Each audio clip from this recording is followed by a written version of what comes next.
ċifri pubblikati mill-NSO juru li kważi 56,000 ruħ qegħdin jieħdu l-pensjoni tax-xjuħija f'Malta. Dan l-ammont jinkludi bosta tipi ta' pensjonijiet bħal pensjoni statutorja, dik tas servizz u dik privata.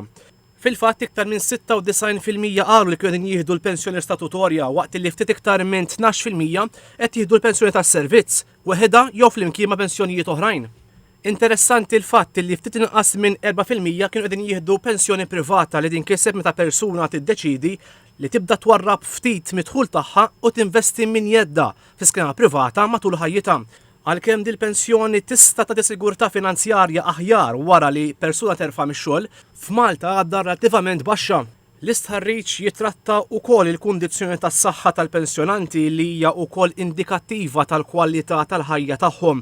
Skont l-istħarriġ 63% tal-pensjonanti wieġbu li saħħithom hija tajba jew tajba ħafna waqt li 31.1% jħossu li saħħithom mhijiex ħażina, madankollu kważi 6% qalu li saħħithom hija ħażina jew ħażina ħafna.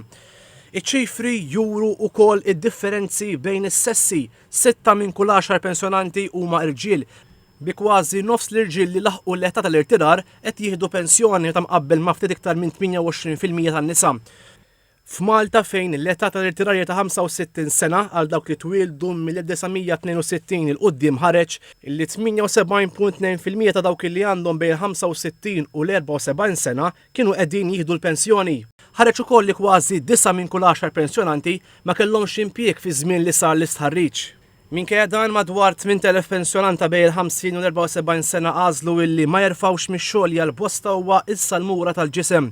Il-biċċa kbira tagħhom qegħdin f'xogħlijiet mhux manwali bħiliet għolja bħal managers, professjonisti u tekniċi u dal-pensjonanti qegħdin jaħdmu medja ta' madwar 31 siegħa fil-ġimgħa bi ftit iktar minn nofshom kellhom impjieg part-time.